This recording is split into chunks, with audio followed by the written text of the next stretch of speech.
अस्सलाम वालेकुम, कैसे हैं आप? उम्मीद है कि आप ठीक होंगे, खैरियत से होंगे। मैं हूँ रुखसाना और अल्हम्दुलिल्लाह मैं भी बिल्कुल ठीक हूँ।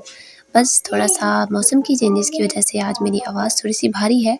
तो चलिए आज की शवारमा की रेसिपी डिटेल में आपके साथ शेयर करती हूँ। हर एक चीज़ पिटा ब्रेड तक और उसकी डो तक आपको सब कुछ क्लियरली बताऊँगी, आपको अच्छे तरीके से गाइड करूँगी ताकि आप बहुत ही ईज़िली वो शवारमा जो बाज़ार में, मार्केट में बहुत ही ज़्यादा महँगे दामों में आजकल सेल हो रहा है, वो आप बहुत ही easily same taste same look आप अपने घर में बना सकते हैं। सबसे ज़्यादा मोस्ट इम्पॉर्टेंट चीज़ होती है पिटा ब्रेड और पिटा ब्रेड की डो मैं आज आपके साथ शेयर करूंगी और उसे बनाना कैसे है वो भी आपके साथ शेयर करूंगी। चलिए स्टार्ट कर लेते हैं। यहाँ पर मैंने 2 कप मैदा ले लिया है।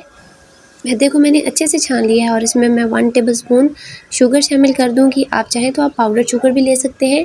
1 टेबलस्पून खुश्क मिल्क पाउडर, ये आप लाजमी इसमें शामिल कीजिए। उसके बाद मैंने इसमें हाफ़ टी स्पून नमक और 1 चुटकी के बराबर मीठा सोडा शामिल किया है और अब मैं यहाँ पर 1 टेबलस्पून भर के यीस्ट शामिल कर रही हूँ। आप चाहें तो आप इंस्टेंट यीस्ट भी ले सकते हैं।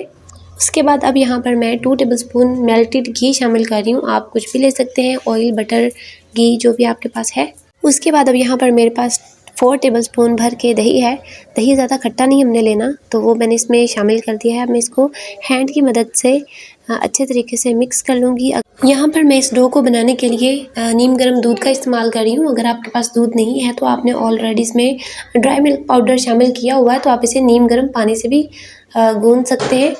डो को मैंने अच्छे तरीके से सेट कर लिया है और अब मैं इसे मज़ीद 5 मिनट के लिए गूँधूँगी और हमने ये सॉफ्ट सी डो तैयार करनी है। ज़्यादा हार्ड भी नहीं होनी चाहिए और ज़्यादा सॉफ्ट भी नहीं होनी चाहिए। तो 5 मिनट के बाद यहाँ पर डो हो चुकी है अच्छे से रेडी और मैं इसे ऑयल के साथ ग्रीस कर लूँगी और बाउल को भी ऑयल के साथ ग्रीस कर लेंगे हम, ताकि जो हमारी डो है वो राइस हो सके। उसके बाद आप इसे एक प्लास्टिक थैली में अच्छे से कवर करके रख देंगे। अगर आपके पास रैप है तो आप उसके तरह प्लास्टिक रैप के साथ अच्छे से रैप कर सकते हैं। तो यहाँ पर मैंने चिकन ले लिया है जिसको मैंने बहुत ही छोटे-छोटे पीसेस में कट किया हुआ है। ये तकरीबन 350 ग्राम चिकन है जिसको मैंने छोटे-छोटे पीसेस में कट कर लिया है और अब मैं इसके ऊपर 2 टेबलस्पून लेमन जूस शामिल कर दूँगी। 2 टेबलस्पून ही हम इसमें दही शामिल कर देंगे। 1 टेबलस्पून इस पे मैं घी, मेल्टेड घी शामिल कर रही हूँ। आपके पास अगर ऑयल है, बटर है, कुछ भी है तो आप वो अप्लाई कर सकते हैं, इसके ऊपर ऐड कर सकते हैं। अब यहाँ पर ये मेरे पास 1 टीस्पून अदरक लहसुन का पेस्ट है, वो मैं इसमें शामिल कर रही हूँ। ये मेरे पास 1 टेबलस्पून सिरका है, वाइट विनेगर, आप वो इसमें शामिल कर दें। अगर आपके पास नहीं है तो आप इसे स्किप भी कर सकते हैं क्योंकि आपने ऑलरेडी इसमें लेमन जूस शामिल किया हुआ है। अब इस चीज़ों को शामिल करने के बाद हम ड्राई मसाले शामिल कर लेते हैं। 1 टीस्पून यहाँ पर मैंने नमक लिया है, हाफ़ टी स्पून यहाँ पर मैंने रेड चिली पाउडर लिया है, हाफ़ टी स्पून मैंने ब्लैक पेपर ली है और 1 टीस्पून मैंने गरम मसाला लिया है। 1 टेबलस्पून यहाँ पर मैंने कोई सा भी जो भी आपको पसंद है मसाला वो आप इसमें शामिल कर सकते हैं। तिक्का मसाला, कढ़ाई गोश्त मसाला या फिर कौरमा मसाला, फ़िश मसाला, जो भी आपको पसंद है वो आप अच्छा सा जो भी आपको ईज़िली अवेलेबल है वो ले सकते हैं। यहाँ पर ये वाला मसाला मैं टेस्ट के लिए शामिल कर रही हूँ, इससे बहुत ज़बरदस्त टेस्ट आएगा। इन तमाम मसालों को मैं मिक्स करके आधे घंटे के लिए रख दूँगी। आप चाहें तो ये प्रोसेस फास्ट भी कर सकते हैं, कोई इशू नहीं है। बस ये है कि मैरिनेट करके रखने से टेस्ट ज़्यादा अच्छा आ जाता है। अब चलते हैं पिटा ब्रेड की डो की तरफ। तो यहाँ पर डो जो है वो अच्छे से राइस हो चुकी है, आप देख सकते हैं।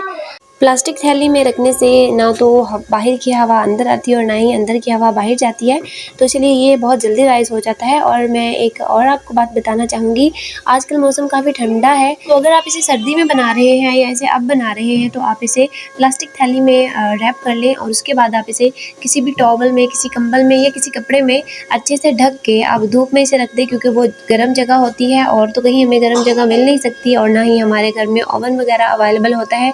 बहुत ही कम घरों में ओवन अवेलेबल होता है, तो अगर ओवन है तो आप उसे प्री हीट करके उसमें रख सकते हैं, नहीं तो आप इसे धूप में रख दें कवर करके। डायरेक्ट सनलाइट में आपने बिल्कुल भी नहीं रखना।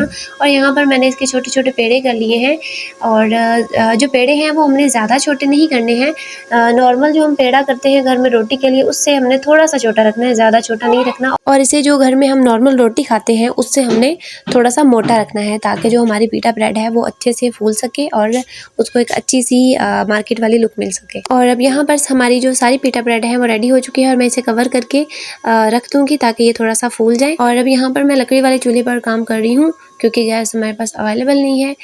पैन में मैंने 1 टेबलस्पून घी शामिल किया है और घी जो है वो मेल्ट हो चुका है। अब यहाँ पर मैरिनेट किया हुआ जो चिकन है हम उसे कुक कर लेते हैं, तब तक हमारी पिटा ब्रेड जो है वो भी फूल जाएगी। अब यहाँ पर चिकन को मैं मीडियम फ्लेम पर कुक कर लूँगी और इसमें मैं कोई पानी वगैरह शामिल नहीं करूँगी। इसे मैं जस्ट मीडियम फ्लेम पर, लो फ्लेम पर कुक करूँगी।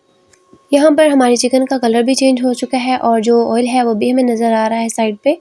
तो अब हम इसे उतार लेंगे। ये अच्छे से कुक हो चुकी है 3 से 4 मिनट के बाद। पैन से मैंने चिकन को निकाल लिया है और अब यहाँ पर मैं पिटा ब्रेड को पकाऊंगी।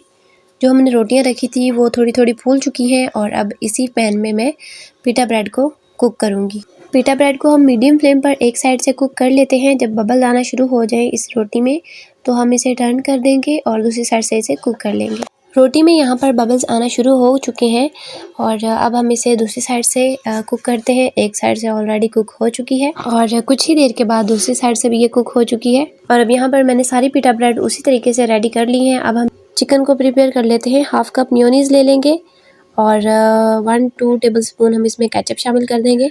अब इसके ऊपर मैंने 1 चुटकी के बराबर गरम मसाला और हाफ़ टी स्पून इसको और स्पाइसी करने के लिए ब्लैक पेपर शामिल कर दी है। इसे अच्छे तरीके से हम मिक्स कर देते हैं।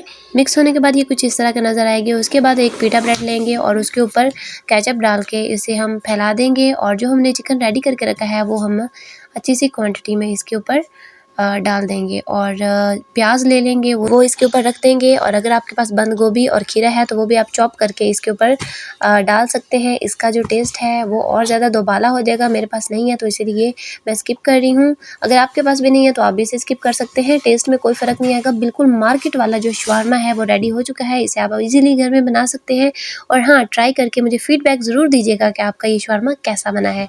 और इसे ट्राई करने के बाद आप बार बार घर में बनाएंगे शवारमा, ना कि मार्केट से लेंगे।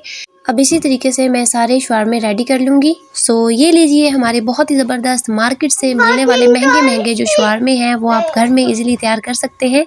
और साथ में मैंने जो शवारमा के साथ रायता मिलता है वो भी मैंने बनाया है और इसकी रेसिपी मैं आपको बता देती हूँ। आपने दही लेनी है, थोड़ा सा गरम मसाला लेना है और उसमें आपने थोड़ी सी ब्लैक पेपर और नमक शामिल करके उसको आपने अच्छे तरीके से मिक्स कर लेना है। दही को आपने गाढ़ा रखना है। तो ये बहुत ही ज़बरदस्त सुपर डुपर धमाका रेसिपी है। इसे घर में ट्राई करना तो बनता है, तो इसे आप एक दफ़ा ट्राई कर लेंगे उसके बाद आप बाज़ार से तो मार्केट में शवारमा लेने वाले नहीं है, इतना तो मुझे पता है।